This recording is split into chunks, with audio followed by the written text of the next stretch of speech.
Nice to see all of you. How many of you have never seen me before? This is your first time? Oh, wow, most of you, okay.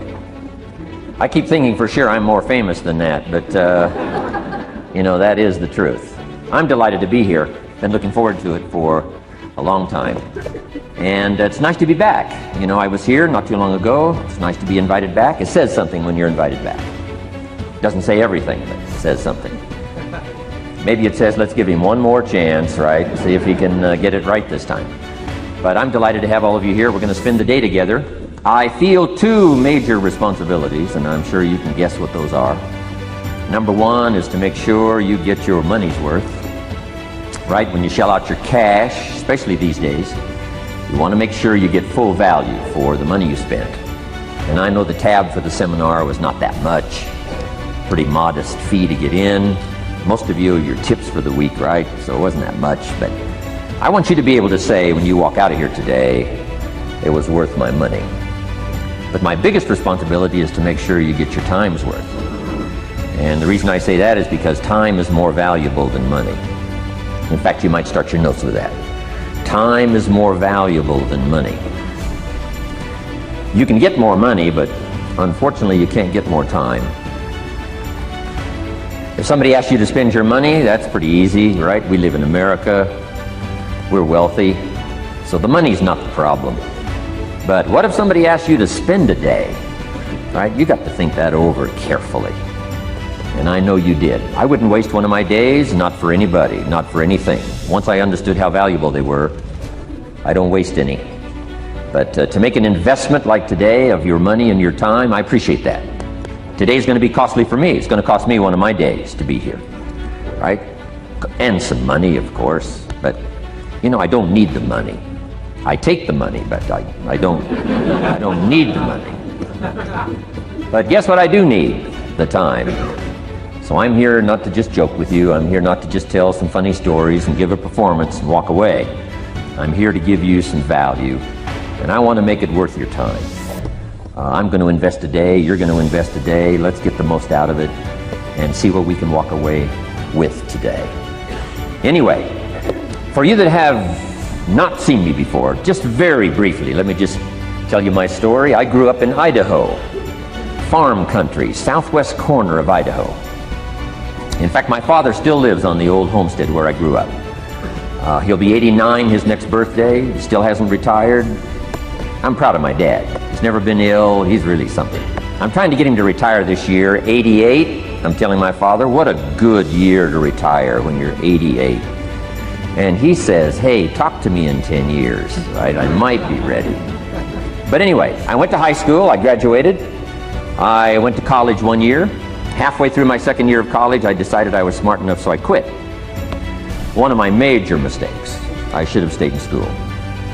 But I thought, heck, you know, I'm smart enough to get a job. That's what life's all about, right? Get a job, pay your bills, work hard, stay out of trouble, keep your fingers crossed, hope for the best. And I figured I was at least prepared to do that. So I quit college and went to work. A little while later, got married, got my little family going, and I'm out there doing what I thought was the best I could. But about age 25, I'm starting to struggle. I've purchased a little more than I can conveniently pay for on time. And the creditors are starting to call saying, hey, you told us the check was in the mail. What's the deal? And I'm getting embarrassed by that. I'm also embarrassed, big mouth me, with all the fancy promises I made to get married. I'm way behind on those promises. And I'm getting discouraged, wondering what to do. And I thought, well, maybe I should go back to school. Right? 1 year of college, pretty short on an application. But, you know, tough to go back to school, right? Especially when you got your family going. Time to stay is when you're there. So I discounted that. I thought, well, if I, you know, had my own business, that would be the way to go. But, you know, I'm short on money. Too much month at the end of the money. If you've ever been there, that's where I was, age 25. So I had to discount that, and I'm discouraged, wondering, where do I go from here? And then the miracle happened for me. Good fortune came my way. And who can explain good fortune? I don't know. Remarkable things that happen to you at a particular time. Sometimes it's just unexplainable how those things happen. One of my friends says, well, hey, things don't just happen. Things happen just. Another good note for your notes. Things don't just happen. Things happen just. And maybe that's it. I don't know. I'm an amateur on life, I guess like most of us are, trying to figure it out, how to make it valuable. But I was ready. And my good fortune was, at age 25, I met a very wealthy man. His name was Mr. Schoaf, Mr. Earl Schoaf. A friend of mine had gone to work for him, and he started telling me about this man. He said, you got to meet this man I've gone to work for. He's wealthy, but he's easy to talk to. And he's got a unique philosophy of life. And the more he kept talking about this man, I thought, well, I've got to meet this man. So sure enough, shortly after that, I had a chance to meet this remarkable wealthy man, and I was impressed. He was wealthy. Sure enough, he was easy to talk to. I was so intrigued, within a few minutes, I said to myself, if I could be like him, farm boy from Idaho, if I could be like him, I'd give anything. And then I thought, if I could just get around somebody like him, and if he would teach me what to do, I would be willing to learn. I'm coachable. And that was my good fortune. A few months later, this wealthy man that I met, Mr. Schoaf, took a liking to me, hired me, gave me a job. I went to work for him, and I spent the next 5 years in his employ. And then unfortunately he died at the end of that period, at age 49. His last 5 years, but the first 5 years of my new life, I got to spend with this remarkable man, and my dream came true. He coached me, he taught me. He taught me the books to read. He taught me the disciplines. He taught me the changes to make in my language and personality. And the things he shared with me during that 5 years literally changed my life, turned my life around, changed my income, changed my bank account, changed my future, changed everything. I've never been the same since that unique experience. And I wish he was still alive today, Mr. Schoaf. I'm sure if he was alive today, especially after this seminar, Idaho farm boy makes it to Dallas-Fort Worth, full house, standing room only. Pretty awesome. I'm sure if he was alive, I'd be calling him today saying, you won't believe what's happening to me. I've had a chance now to share with other people what you shared with me. But anyway, how I got here. 30 plus years ago, I was living in Beverly Hills, California. And one day a friend of mine, businessman friend, said, Jim, I'd like to have you come and share your story with my service club that I belong to, the Rotary Club. He said, I know your story, Idaho farm boy makes it to Beverly Hills. But he said, I think my club members would love to hear your story. He said, if I arranged one of our breakfast meetings, would you come tell your story? Just share a few thoughts. I said, okay. So I agreed to go give this breakfast talk. And guess what? They liked it. And my telephone rang. I got another call saying, we heard you've given your story and shared some ideas. Would you come talk to our club? First thing I know, I'm starting to devote a piece of my business time to giving these talks. And then one day, a businessman who'd heard my talk, I think 2 or 3 times, approached me and said, would you come and share that story and some thoughts with my management and salespeople? So I got this little company going. And he said, if you'd come tell your story to my organization, he said, I'd be happy to pay you. And I thought, wow, wouldn't that be something? So I agreed to go do it, and I got paid. Little did I know, another fortune was waiting for me to translate my ideas into talks and speeches and seminars. Now I've written some books. It's on cassette tape. Now I get to travel around the world. Last year I was in Japan and Israel, Spain, Mexico, Australia, New Zealand, France, Germany, Canada, and now Dallas-Fort Worth. So Idaho farm boy gets to travel around the world and share his story, and here I am today. Anyway, it's almost too much for me to comprehend from where I started, raised in obscurity, in a little small farm community, and now to be here today is pretty awesome for me.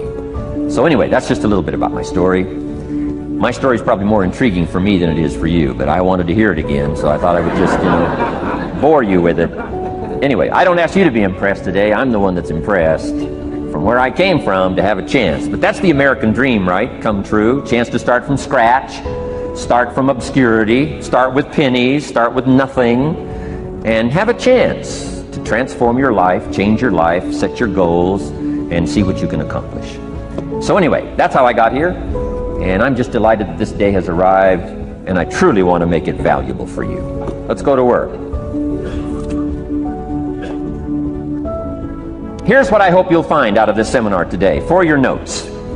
Here's what I hope you'll find. Number one, sincerity. Above all else today, I hope you'll find me sincere. Best place for people to start to communicate is sincerity on both sides. I'm sure you're sincere or you wouldn't be here today, right? To spend this kind of money, to spend this kind of time, roll up your sleeves today, go to work like I am, and get this message.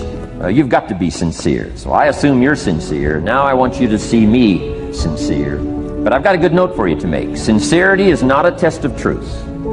Important note to make. Sincerity is not a test of truth. We must not make the mistake of saying he must be right, he's so sincere. That would be a mistake. And here's why. It's possible to be sincerely wrong. So we don't mistake sincerity for truth, right? Sincerity is only a test of sincerity. Truth has to yet be tested by truth. Okay?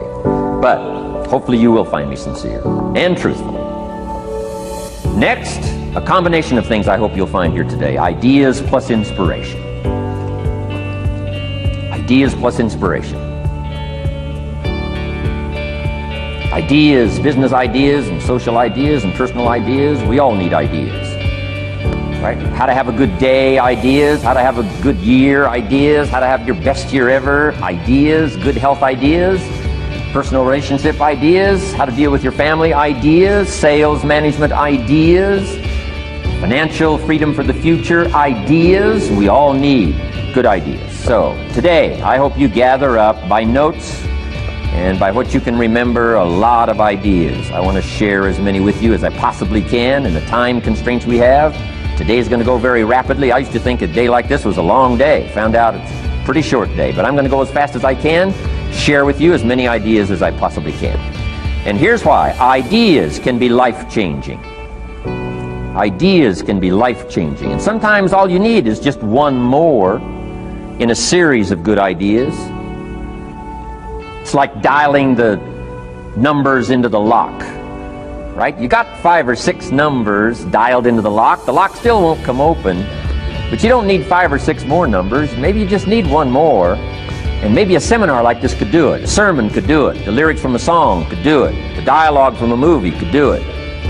Conversation with a friend might do it. That one last piece you need, number. Dial it into the lock, that's it. The lock comes open, there's the door for you to walk through. And maybe this seminar today could furnish that for you. One more idea. I know you've come with a lot already. Sometimes we get the impression, I used to have that I only had this much going for me and I needed this much. Usually not true. And I'm sure not true of this audience, where I find you today, as well dressed as you look today. You know, as fine as you are sitting here today, it isn't that, you know, you've got this much going for you and you need this much. I would assume you've got this much going for you and maybe all you need is just a few more thoughts, ideas, to furnish you some ways and means to turn your life into the dream you want it to be. So, ideas. The seminar is going to be loaded with ideas. I want you to take good notes. But here's what else I hope you'll find here today, and that is inspiration. And who knows the mystery of inspiration? Why some people are inspired and some are not? You were inspired to get here, some were not. Who knows the mystery of that? I don't know. How come you made it? The rest of them didn't make it. We don't know what that mystery is. Some people turned it down. Some people said it cost too much. Some people said it's going to take too much time.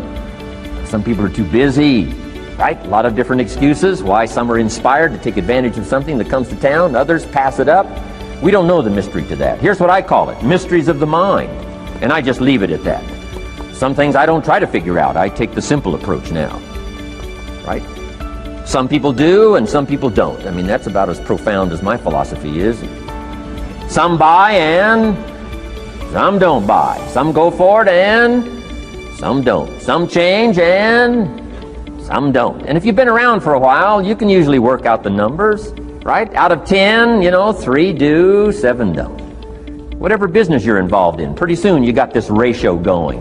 The ones that do, the ones that don't. You say, well, why don't the ones that don't, how come they don't? We don't know. I just leave it as a mystery. I used to try to understand all that. I just take the simple approach now. The guy says, this happens to me, this goes wrong for me, and all this stuff goes wrong for me. How come all this stuff happens to me? I say, I don't know, beats me. The best I've been able to figure out is those kind of things always happen to people like you. I mean, right? That's the best I got. I don't know. I'm an amateur on this stuff. What do I know? So, just take the simple approach, right? That's how it is. Who knows? Interesting story says, the day the Christian church was started. Now, I'm an amateur on the Bible, but best account I can remember, the day the Christian church was started, a magnificent sermon was preached. Great presentation. And if you're a student at all of good communication, it was one of the classic presentations of all times. The sermon, the first day Christian church was started. And it said this sermon, this presentation was given to a multitude, meaning a lot of people. But it was interesting, as the account gives us, the record, it says when the sermon was finished, there was a variety of reaction to the same sermon. Isn't that fascinating? I find it fascinating. It said some that heard this presentation were perplexed. And I read the presentation, sounded pretty straightforward to me. Said, why would somebody be perplexed with a good, sincere, straightforward presentation? Best answer I've got. They are the perplexed. I mean, you know, what other explanation is there? It doesn't matter who's preaching. Right? It said some that heard this presentation mocked and laughed, made fun of the presentation. I thought, hey, this looks pretty sincere to me. If you give a sincere, honest presentation, why would somebody mock and laugh? Easy explanation. They are the mockers and the laughers. What else would you expect them to do? Right? I used to try to straighten all that out. Say, well, they shouldn't do that. I don't do that anymore. I've got peace of mind now. I can sleep like a baby, not try to straighten all this stuff out. I used to be so naive. I used to say, well, liars shouldn't lie. See, how naive can you be? Of course they're supposed to lie. That's why we call them liars. They lie. They lie. So I don't straighten this stuff out anymore. Anyway, it said some that heard this magnificent presentation didn't know what was going on. And they're usually easy to spot. They're usually saying, what's going on, right? I mean, they don't know what's going on. But interesting, right? A variety of reaction to the same sincere, honest presentation. Now, it also says, in wrapping it up, some that heard the presentation believed. And I think that's who the speaker was looking for, the believers. Interesting. Now, it said the number of believers was about 3,000. So, pretty good first day. 3,000. I've had some first days, but I never had 3,000. But anyway, 3,000 were believers. And that's, the speaker was looking for the believers out of this multitude. And that's about as close as we can come to understanding the mystery. Some believe, and some mock, and some laugh, and some are perplexed, and some don't know what's going on. And you just have to leave it that way. Why? Because that's the way it's going to be. The way to be brilliant is to find out how it's going to be and then say, here's how it should be. I mean, that's how you become brilliant. So, anyway, who knows the mystery? I call it mysteries of the mind. We don't understand. But I don't try to change it anymore. On this particular story, as far as we know, they didn't have classes after the presentation to try to de-perplex the perplexed. I mean, as far as we know, they left them perplexed. They left the mockers mocking. They let the laughers laugh. I mean, they didn't come back and try to straighten all this out. You say, well, how can you build a church? Well, make another presentation and you'll get some believers and some mockers and some laughers and some who don't know what's going on. So that's about the best we can do. So, but I'm glad I've got the believers here today. You believed enough to shell out your cash and part with your time and some of your effort and energy, and I appreciate that. So, hopefully you'll find some inspiration here today. All right? To get the most out of today, a couple more notes. Number one, be thankful. That's a good way to capture the most of a day like this. Be thankful for what you already have. That shouldn't be any problem in America, being thankful. Everything we need is available in America. Everybody wants to come here, right? The last time I was here, that little presentation I gave, everybody wants to come here, America. People haven't plotted and schemed the last 40 years saying if I could just get to Poland, everything would be okay.